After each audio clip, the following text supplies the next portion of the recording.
안녕하세요. 만나서 반갑습니다. 연불 정토를 배워보는 시간, 연불이 되겠습니다. 교재 한번 펼쳐보시겠습니다. 46페이지. 연불은 뛰어난 방편법이다. 연불은 뛰어난 방편법이다. 방편법. 방편이란 방법이란 뜻입니다. 어떠한 목적지에 도달하기 위한 기술, 수단, 도구를 방편이라고 불립니다. 그래서 우리는 깨달음이라는 목적지에 이르기 위해서, 이 성불이라는 목적지에 도달하기 위해서 수많은 수행의 방법들이 있습니다. 그 수많은 수행의 방법들을 방편법이라고 부릅니다. 그 수많은 수행의 방법, 이 방편법들 중에서 가장 뛰어난 수행 방법이 바로 연불이다라는 그런 주제가 되겠습니다. 근데 참 놀랍지 않습니까? 우리는 그동안 이 모든 수행 중에서 참선이야말로 최고의 수행이다, 그렇게 배웠고 그렇게 알고 있었는데, 정작 그 중국에서는 참선을 해서 깨달음을 얻으셨다는 큰 스님, 큰 선지식들께서도 항상 이 연불을 최고, 최상의 가르침이다라고 가르쳐 주셨고, 이 책의 저자이신 원영괭호 선사도 젊었을 적에 참선을 열심히 하셔서 임재종의 종지를 이으신 이 참선의 대종장, 참선의 큰 스승이셨는데, 그럼에도 불구하고 수많은 방편법 중에서 이 연불수행이 가장 뛰어나다라고 이야기하고 계시니 정말 놀랍지 않을 수가 없습니다. 그래서 참선은 훌륭한 수행법이라는 걸 우리는 이미 다 알고 있지 않습니까? 그런데 연불은 아주 수준이 낮은 수행법이다라고 또 우리가 그동안 오해하고 있었지 않습니까? 제가 한 가지 바람이 있다면, 이와 같은 연불 정토의 법문과 강의를 통해서 이 연불 정토법이 굉장히 뛰어난 수행이구나, 굉장히 훌륭한 수행이구나, 굉장히 수승한 수행이구나, 이 연불 정토가 절대 수준 낮은 수행법이 아니라 정말 아주 심오한 그런 수행 방법이었구나라는 것을 많은 불자분들이 그렇게 새롭게 이해되어지는 그런 어떤 진리의 장이 되었으면 좋겠습니다. 제가 항상 불자분들에게 드리는 말씀이 항상 경전에 근거를 둬서 말해야 된다라고 말씀을 드립니다. 우리 중생의 아르마리, 우리 중생이 가지고 있는 지식으로 이해하려 하지 마시고, 이 부처님께서 경전에 말씀하신 그 내용을 있는 그대로 우리가 이해하고 실천하고, 부처님 가르침, 부처님의 경전, 부처님의 말씀을 근거로 삼아서 수행정진해야 된다라고 늘 불자님들께 말씀드립니다. 그래서 항상 경전을 가까이 하시는 그런 불자분들 되시기를 제가 간곡하게 권유드립니다. 부처님께서 말씀하신 무량한 수행의 문은 모두 중생의 근기에 따른 방편으로 모든 사람들에게 이익을 준다. 부처님께서 말씀하신 그 헤아릴 수 없는 수많은 수행의 방법들은 중생들 수준에 맞춰서 법을 설하신 거예요. 수준이 뛰어난 중생은 수준이 뛰어난 가르침을 설하셨고, 수준이 좀 부족한 중생들은 또 그에 걸맞는, 또 그의 맞춤형, 눈높이 맞춤형인 좀 수준이 좀 낮은 그런 가르침도 설하시기는 했습니다. 이렇게 부처님의 가르침에 수많은 수행법이 나오고, 수많은 교리가 나오고, 수많은 세법들이 펼쳐진 것은 그때그때 중생들의 수준에 맞춰서 법을 설했기 때문에, 중생들 수준 따라서 부처님의 설법, 부처님의 교설, 부처님의 수행법, 이 모든 것들에 차별이 생기게 된 겁니다. 여러 방편 가운데에서, 여러 가지 수행 방법 가운데에서 지명연불보다 더 뛰어난 방편은 없다. 지명연불, 지명. 여기서 말하는 지명의 지는 진이다 라는 뜻이에요. 그러니까 잡다, 진이다. 여기서 말하는 명은 명호의 준말입니다. 부처님의 이름을 명호라고 부르죠. 명호. 그래서 지명연불, 염은 생각할 염, 부처, 불. 지명연불은 부처님의 이름을 하나 딱 선택해서 끊임없이 그 부처님을 이렇게 염하는 거, 생각하는 거. 그래서 여러분, 입으로 부처님을 외우는 것은 송불이라고 합니다. 송불. 입으로 외우는 거. 그러면 연불은 어떻게 해야 연불일까요? 마음으로 끊임없이 되새기는 겁니다. 마음으로, 생각으로 끊임없이 되새기는 거. 그래서 지명연불은 그냥 쉽게 말하면 그냥 연불이라고 이해하시면 됩니다. 끊임없이 아미타불, 나무 아미타불 이렇게 아미타 부처님의 명호를 마음에 지니고 끊임없이 생각하는 거. 그러니까 연불하는 거 이렇게 이해하시면 됩니다. 지명연불, 그러니까 연불하는 것보다 더 뛰어난 방법은 없다. 연불 수행의 뛰어난 점을 대략적으로 살펴보자. 왜 연불이 가장 뛰어난 수행법이라고 하셨는지 그 이제 자세한 구체적인 이유가 여기에 나옵니다. 한번 볼까요? 어떤 사람이든 닦을 수 있다. 이게 굉장히 중요합니다. 누구나 어떤 사람이든 쉽게 닦을 수 있다. 연불이 뛰어난 방편이 되는 첫 번째 이유는 여러 근기를 두루 거두어 주기 때문이다. 여러 근기. 근기는 그 중생의 타고난 수준, 그 중생이 타고난 그릇을 근기라고 합니다. 그래서 타고난 그릇이 뛰어나면 상근기, 타고난 그릇이 이렇게 수준이 낮으면 하근기, 상근기와 하근기 중간은 중근기. 그래서 상근기, 중근기, 하근기라고 합니다. 그런데 이 연불수행법은 상근기든 중근기든 하근기든 아무 상관없이 누구나 어떤 사람이든 누구나 쉽게 닦을 수 있는 게 바로 연불법문이라는 겁니다. 예를 들어서 우리가 앞의 시간에서 배웠지만 이 참선수행법은 예리하고 날카로운 근기, 전생에서부터 많이 닦았던 사람이 아니면 이 선종법문을 올바르게 닦을 수가 없다고 합니다. 그만큼 심오하기 때문이죠. 그리고 밀교 법문 같은 것도, 밀교 법문도 굉장히 수준이 고차원적인 법문도 있고 좀 수준이 낮은 법문도 있는데, 이 밀교 법문 같은 것도 이 업이 두껍거나 좀 지혜가 부족한 사람들은 밀교 법문을 잘못 닦으면 오히려 또 외도가 될 수가 있다고 합니다. 그런데 수준이 높은 근기건 수준이 낮은 근기건 할 것 없이 누구나 그냥 마음으로 나무 아미타불만 부르면 됩니다. 그저 마음으로 나무 아미타불만 부릴 수 있는 이 연불수행이야말로 그 어떤 수준의 중생이든 모두 다 포용할 수가 있고 모두 다 이끌 수 있는 가장 온당하고 적절한 수행법이라고 합니다. 지혜로운이나 어리석은이나 모두 닦을 수 있으며 출가 수행자나 제가자도 모두 감당할 수 있다.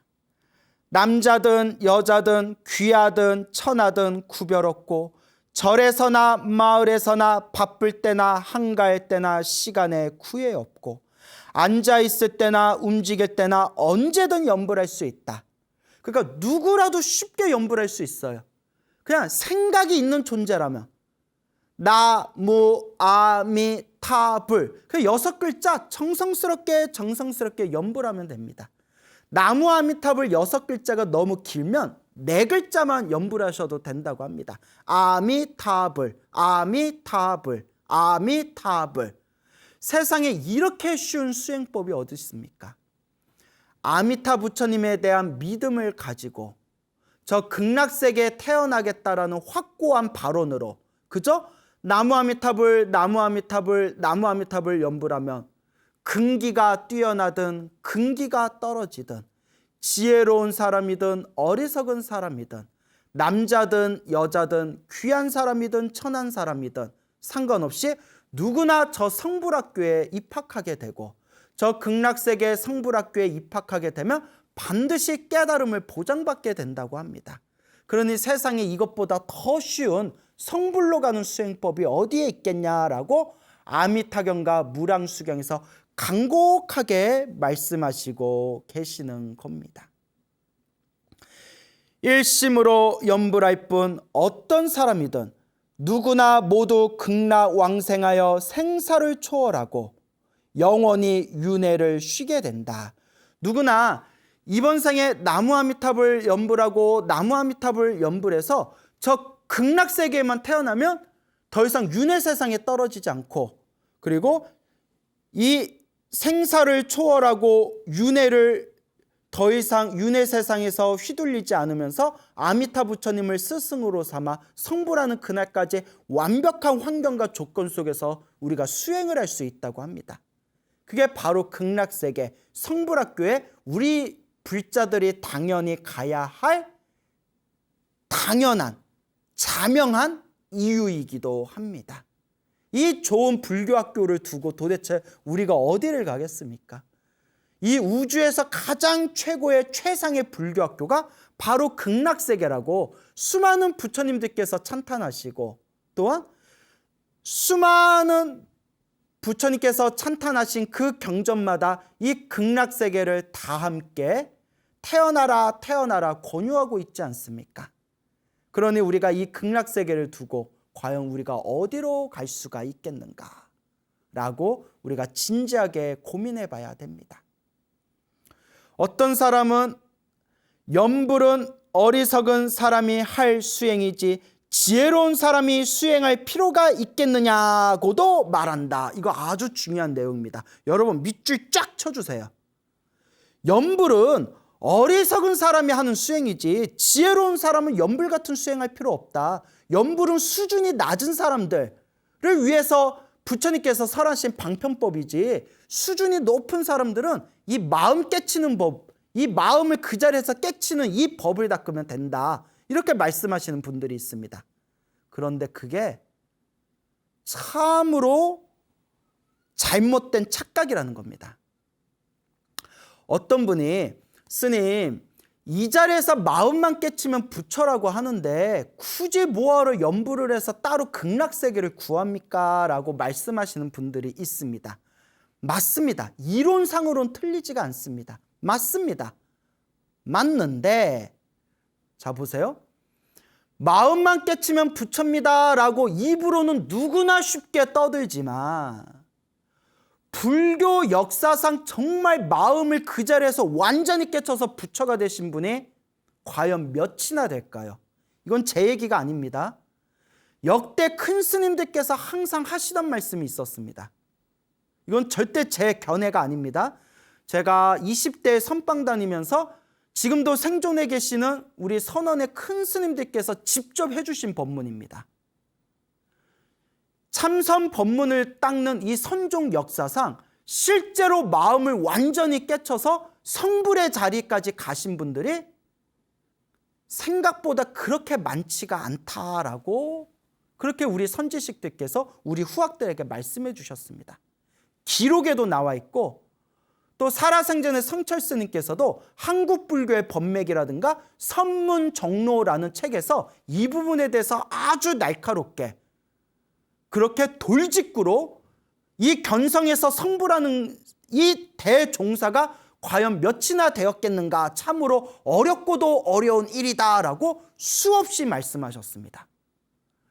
말로는 마음을 깨쳐서 성불하면 되는데 굳이 염불해서 극락세계 뭐하러 태어나느냐, 그거는 어리석은 사람들의 견해다 라는 말들은 누구나 쉽게 떠들지만, 그렇게 말하는 당신은 과연 마음을 깨치셨습니까? 어렵고 어려운 일입니다. 참선법문이 정말 뛰어난 가르침이라는 걸 모르는 사람은 없습니다. 하지만 이론과 현실은 다릅니다. 실제로 참선을 통해서 완전히 깨달음을 얻은 분이 몇이나 되겠는가? 그렇기 때문에 또 어떤 분이 말씀하시기를, 스님 저는 견성했습니다 이러더라고요. 저는 견성했습니다. 아이, 견성을 했는데 왜 사는 거는 졌다구지? 제가 그런 생각이 들더라고요. 아니, 견성을 해서 부처가 됐는데 자기가 견성해서 마음을 깨쳤다는데 하는 짓을 보면 일반인보다도 더 마음을 못 써요. 제가 자기가 견성했다는 사람 되게 많이 봤거든요. 절에 있다 보면 별 희한한 사람들 많이 보는데 좀 이상해요. 아니, 견성했으면 좀 탐욕과 성냄과 어리석음이 그래도 좀 소멸돼야 되지 않습니까? 하는 짓을 보면 더 욕심내고 더 고집 부리고 더 화를 잘 내요. 제가 20대 중반 때 어느 스님을 만났는데 그 스님이 자기가 견성을 했대요. 자기는 마음을 깨치고 견성을 했대요. 그래서 제가 견성을 했는데 선빵을 왜 오셨어요? 하니까 보림하려 왔대요. 보림은 내가 깨달은 그 경지를 잘 지켜나가고 키워나가는 것을 보림이라고 해요. 나는 깨쳤는데 보림하라고 왔어.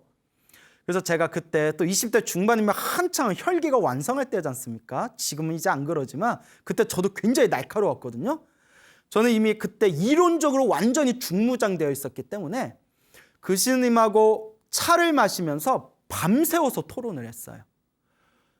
왜 스님이 견성을 한 게 아닌지, 스님은 견성을 한 게 아니고 지금 잘못된 착각을 하고 있다라는 것에 대해서 토론을 하면서 제가 경전과 조사오록에서 본 내용을 완벽하게 그 스님 앞에서 그 수많은 법문들을 하나하나 제가 근거를 대서 그 스님을 완전히 설득시켰습니다. 밤새워가지고. 스님은 깨친 게 아니다. 스님은 완전히 지금 착각하고 있는 거다. 불교 역사상에도 실제로 깨친 게 아닌데 자기가 깨쳤다고 착각한 사례가 굉장히 많다. 스님은 지금 굉장히 착오를 일으키고 있는 거다. 그 밤새워서 제가 그 모든 경전가, 조사오록가, 그 참선하시는 큰 스님들의 법문을 하나하나 근거로 둬가지고 제가 또 기억력이 좀 좋았거든요. 제가 옛날 같지는 않지만 그때 20대 때 정말 옆에 같이 공부하는 스님들의 입을 떡 벌릴 정도로 제가 기억력이 되게 좋았어요. 그래서 책의 몇째 줄에 몇 쪽에 몇째 줄에 이런 내용이 있는데 뭐 이런 게 저절로 나올 정도로 기억력이 좋았는데 근데 지금은 옛날 같지 않네요.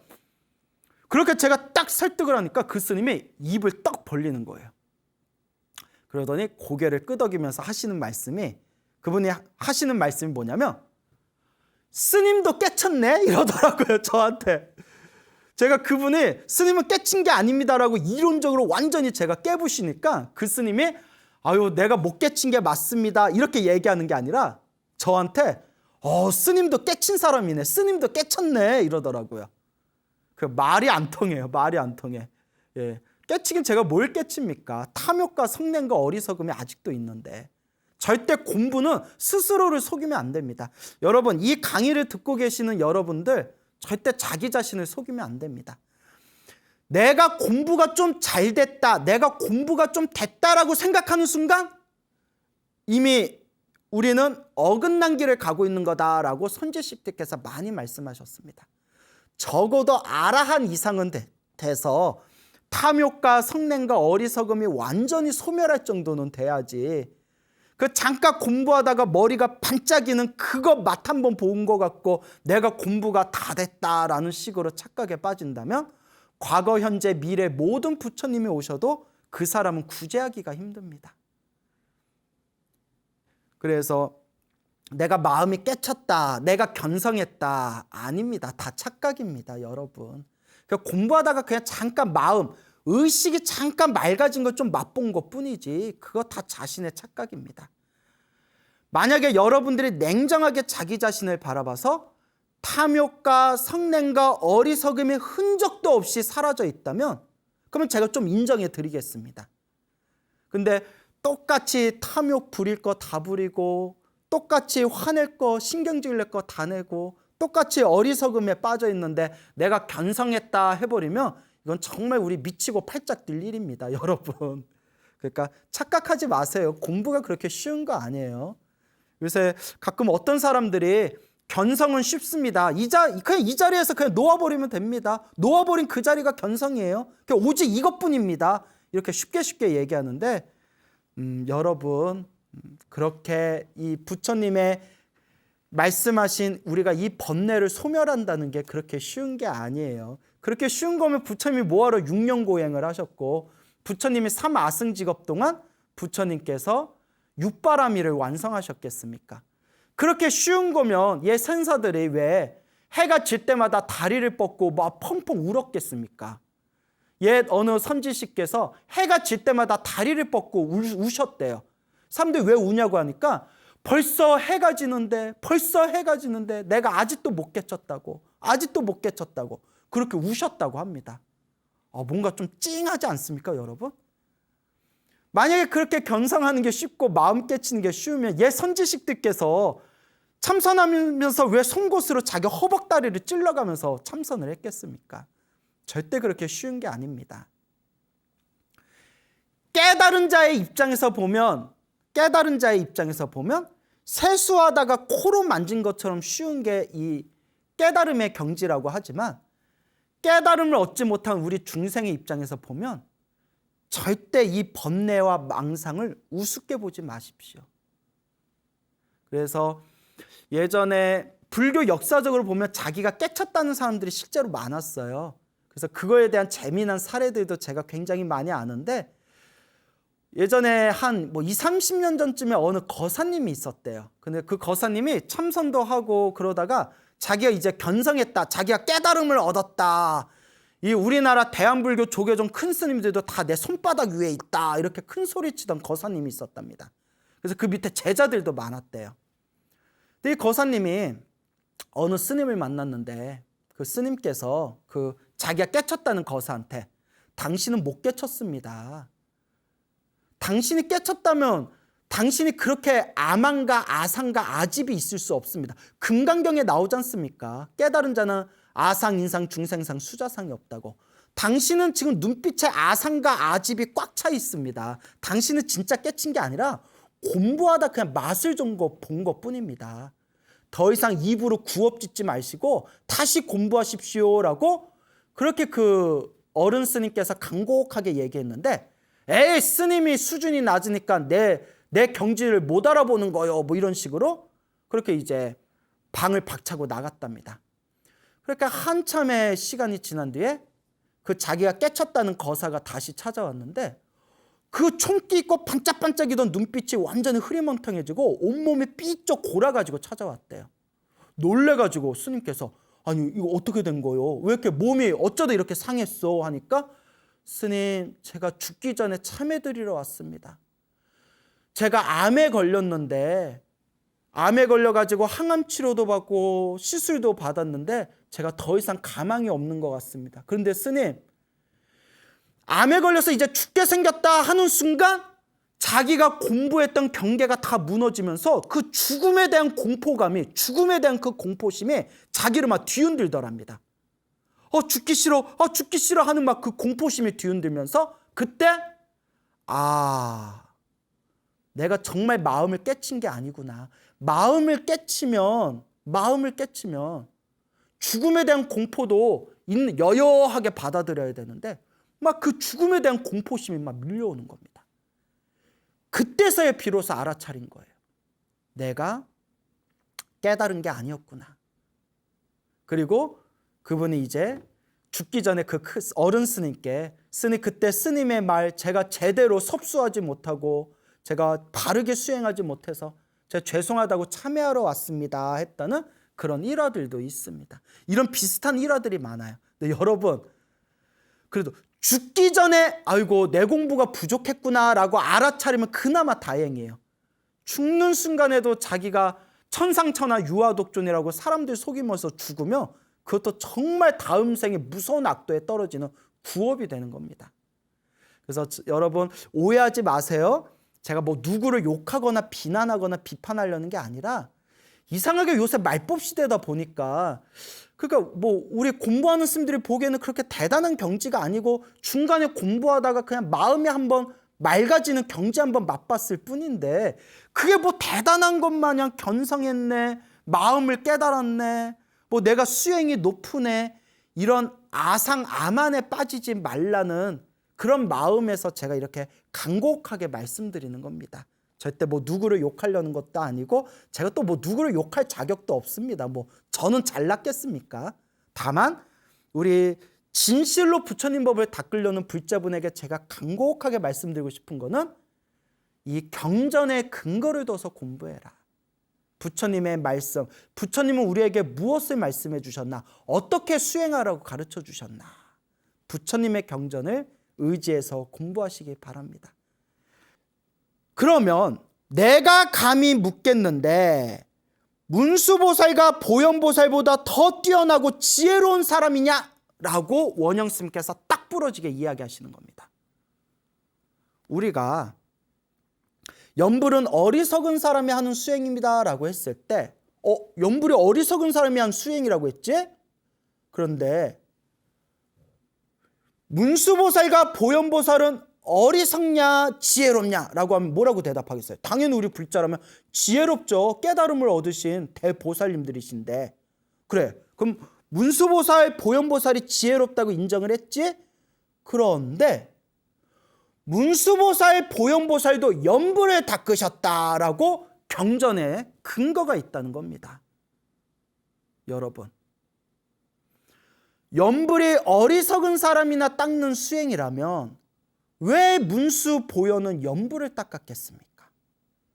문수 보현 보살조차께서도 연불을 닦으셨는데 나는 뭐가 잘나서 감히 연불을 닦지 않을 수가 있겠습니까? 자, 그럼 뭐라고 나오느냐? 책을 한번 볼까요? 문수보살과 보현보살보다 더 뛰어나고 지혜로운 사람이 있는가? 없죠. 문수보살은 지혜를 상징하는 보살님이고 보현보살은 실천을 상징하시는 보살님 아닙니까?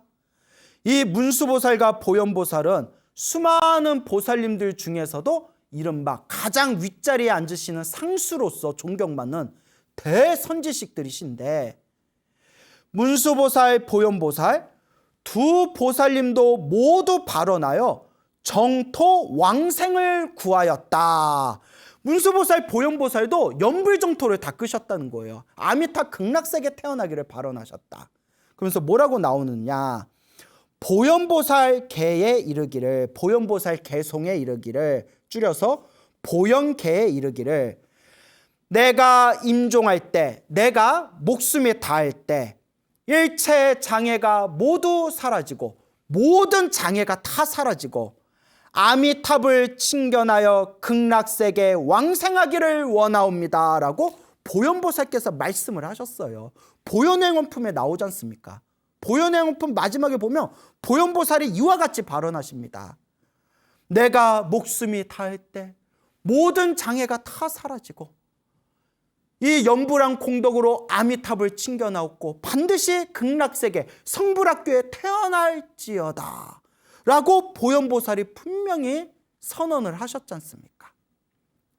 또한 문수보살 개송, 문수계에서도 보현계와 똑같이 마찬가지로 내가 임종할 때 모든 장애가 없어지고 아미타불을 칭견하여 극락세계 왕생을 원하옵니다 라는 문수사리 10대 발언문이라는 경에 이게 나옵니다.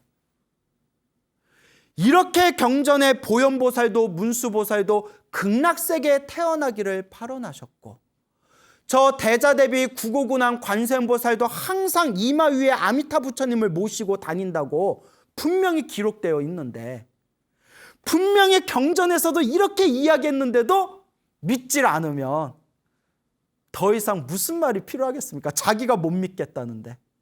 하지만 진실한 불자라면 부처님의 경전을 근거로 삼아서 공부하시기 바랍니다.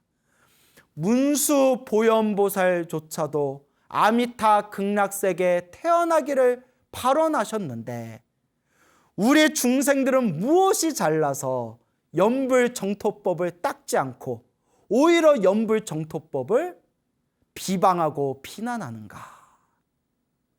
부처님의 경전을 의지하시기 바랍니다. 부처님의 대승경전은 한결같이 아미타 극락세계를 찬탄하고 있습니다. 수많은 대승경전에서도 대승경전의 양대산맥이라고 불리우는 두 개의 쌍봉우리가 있습니다. 그게 바로 화엄경과 법화경입니다. 여러분, 화엄경과 법화경의 이 대승경전의 황제라고 불리우는 것은 저의 견해가 아닙니다. 역대 팔만대장경을 연구하신 수많은 선지식들께서 수많은 대승경전에서 굳이 두 개를 꼽는다면 화엄과 법화라는 말씀들을 자주 하셨습니다. 화엄경과 법화경에서도 아미타 극락세계를 찬탄하는 내용이 나옵니다. 그리고 나아가 이 화엄경의 가장 핵심이라는 보현행원품에서도 이 보현보살이 아미타 극락세계에 태어나기를 발언하는 내용이 뚜렷이 기록되어 있습니다. 그런데 이렇게 위대한 부처님의 대승경전을 우리가 믿지 않고서 그럼 도대체 무엇을 믿고 있단 말입니까? 세속의 불자가 아닌 사람들이 연불정토법을 비방하는 것은 당연한 일입니다. 너무나 믿기 어려운 정말 판타지 같은 세계죠. 하지만 부처님의 가르침을 믿고 있는 불제자들이 이 연불정토법을 믿지 않는다면 과연 무엇을 믿고 있단 말입니까? 그러니 이 연불정토법이 부처님의 바른 법이고 정법이고 훌륭하고 뛰어난 법이라는 믿음을 가지시고 매일매일 항상 나무아미탑을 연불을 하면서 극락세계에 왕생하시기를, 저 성불학교에 태어나시기를 발언하시기 바랍니다. 48페이지 라고 하였다. 또한 아무리 지혜롭더라도 영명대사나 연지대사보다 뛰어나겠는가? 연명대사, 연지대사, 영명대사는 연명연수 스님을 뜻합니다. 연명연수. 연지대사는 운서주갱 스님이십니다. 연명 스님과 이 연지대사께서는 젊었을 적에 이미 참선으로 다 깨달음을 얻으신 분이었어요. 다 이 화두를 참고해서 이 마음의 깨달음을 얻으셨던, 참선을 해서 깨달음을 얻었던 큰 스님이면서 경율론 84,000 교리를 아주 해박하게 꿰뚫어 보셨다고 합니다. 그런데 이 두 분 스님의 공통점이 뭐냐? 평생토록 나무아미탑을 연불정토를 가르쳐 주십니다. 여러분 희한하지 않습니까? 우리가 참선법이 따로 있고 연불법이 따로 있다고 알고 있었는데, 또 참선은 지혜로운 사람이 닦는 거고 연불법은 어리석은 자들이나 닦는다고 알고 있었는데, 영명스님이나 연지대사 같은, 영명연수나 연지, 운서주갱스님 같은 이런 젊었을 때 이미 마음을 깨닫고 참선으로 마음을 깨닫고 84,000 교리, 그 모든 부처님의 교리에 해박한 스님이 마지막 말년에 선택하신, 우리 후학들에게 가르쳐 주신 가장 뛰어난 수행법이 바로 연불정토법이었습니다. 그러니까 우리 한국불교가 다 착각하고 있었던 거예요. 우리 한국불교가 신라시대, 고려시대, 그리고 조선시대까지만 하더라도 이 연불정토법을 무시하지 않았습니다. 신라시대에는 의상대사나 원효대사 같은 분들을 포함해서 수많은 선지식들께서 연불정토를 닦았다라는 기록이 있고, 고려시대 때에도 수많은 큰 스님들께서 연불정토를 닦고, 그 고려시대가 우리 한국불교의 어떤 정점이었던 시대 아닙니까? 그때 남녀노소 할 것 없이 이 연불정토를 닦는 그런 수행자들이 굉장히 많았다고 합니다. 조선시대에 들어와서 연불정토법이 점점 쇠약해지긴 했지만, 그래도 조선시대 최고의 선사라는 서산대사조차도 연불정토법을 닦았다는 기록이 있습니다. 여러분, 서산대사 하면 다들 참선만 한 걸로 알잖아요. 저도 그렇게 알았거든요. 나중에 공부해 보니까 오직 참선만 가르쳤다는 그 서산대사도 연불정토법을 닦으면서 다음 생에 제가 극락세계에 태어나기를 발언합니다라는 그런 발언문이 기록에 남겨져 있습니다. 그러다 어느 시점부터 이 참선하는 것이 가장 뛰어나고 좋은 길이고 연불정토를 닦는 것은 가장 낮은 수행법이다라는 이상한 착각이 한국불교에서 퍼지게 됩니다. 근데 우리가 인도불교의 역사, 중국불교의 역사, 한국불교의 역사를 보면 절대 아닙니다. 연불정토법은 참으로 훌륭한 수행법이다. 역사상으로, 분명 역사상으로 기록되어 있는 연명연수 스님이나 연지대사 같은 분은 젊었을 적에 참선으로 깨달은 분이면서도 말년에 오로지 연불정토를 닦았고 제자들에게도 연불정토를 널리 알리셨습니다. 그러니 확신을 가지시기 바랍니다. 연불정토는 가장 뛰어난 수행법입니다. 두 대사는 바다와 같이 깊은 지혜와 뛰어난 재주를 지녀서 고금에 옛과 지금에 널리 추앙받는 분으로 온 마음을 다해 연불하며 힘써 정토법문을 폈으며 저술한 것이 많고 또한 세상에 널리 유포되어 있다. 이렇게 영명연수나 운서 주갱 스님처럼 이렇게 지혜롭고 훌륭하신 스님들도 연불정토를 닦았는데, 그러면 연명대사나 연지대사 같은 분이 어리석은 분이겠냐? 아니, 당신이 분명히 지혜로운 사람들은 연불정토를 닦지 않는다, 연불은 어리석은 자만 닦는 거다라고 했는데, 그러면 문수보현이 어리석다는 얘기냐? 연명연수나 운서 주갱인 연지대사가 과연 어리석은 사람이란 얘기냐? 이렇게 따끔하게 지적하고 있는 겁니다, 여러분. 그리고 지금 중국 불교나 대만 불교 같은 경우에도 우리가 좀 자존심 상하기는 하지만 어쩔 수 없이 한국 불교의 거대한 영향은 중국 불교에서 영향을 받았거든요. 그건 우리가 무시할 수 없지 않습니까? 역사를 통해 봤을 때. 근데 지금 이 순간에도 중국 불교와 대만 불교의 8만 대장경을 연구하신 큰 스님들이 결국 선택하신 수행법이 지금 이 순간에도 바로 연불정토법입니다. 그래서 지금도 중국 불교와 대만 불교는 지금 연불정토를 닦으시는 선지식들이 굉장히 많습니다. 오히려 이렇게 참선하는 문화는, 참선 수행법은 거의 한국 불교에서 마지막 맥을 잇고 있다고 해도 과언이 아닙니다.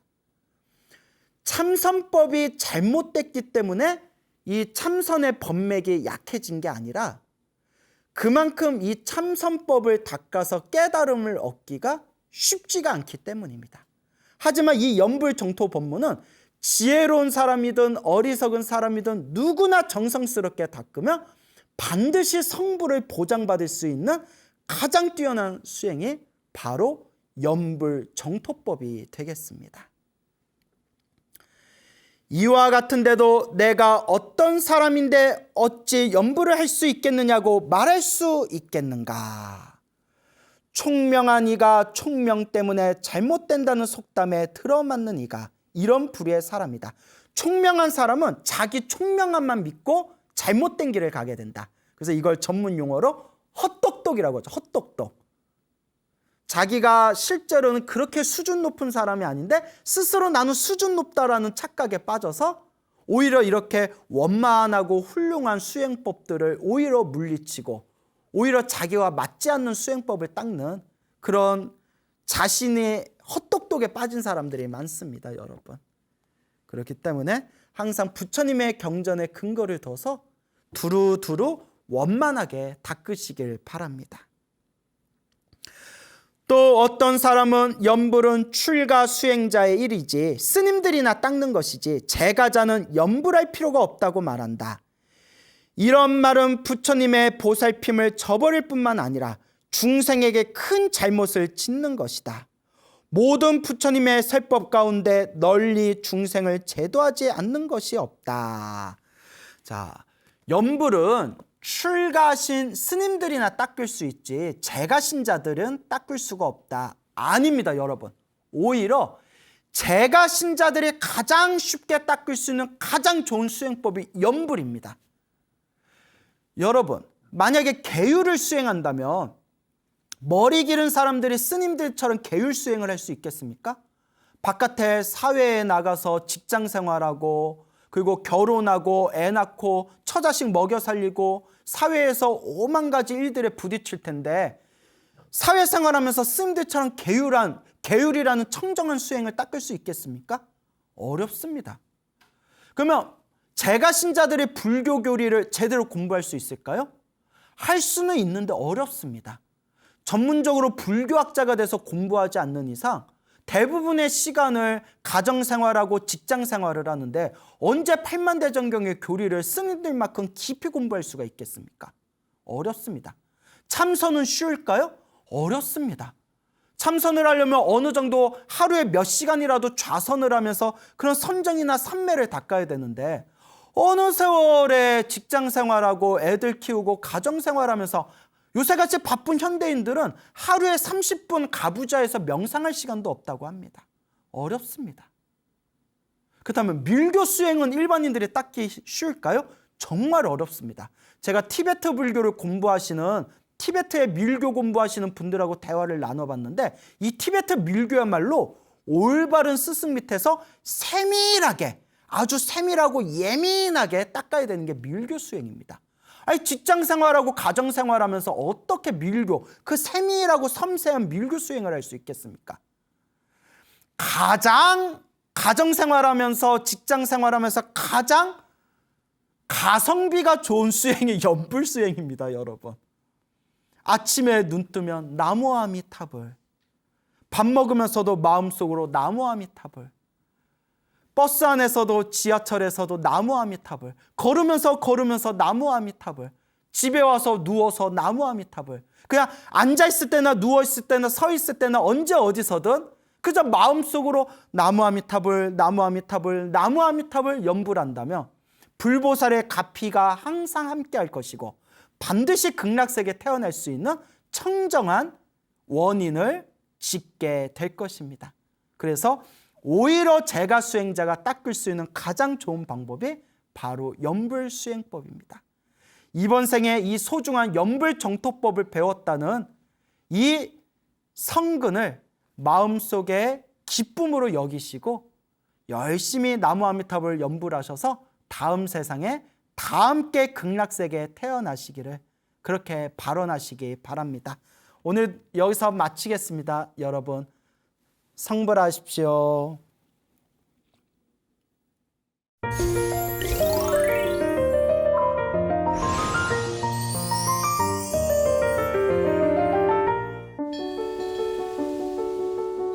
사찰로 들어서면 마음이 포근해집니다. 힘들었던 기억은 내려놓고 나를 찾는 시간을 가져봅니다. 나를 위한 행복 여행 템플스테이로 당신을 초대합니다.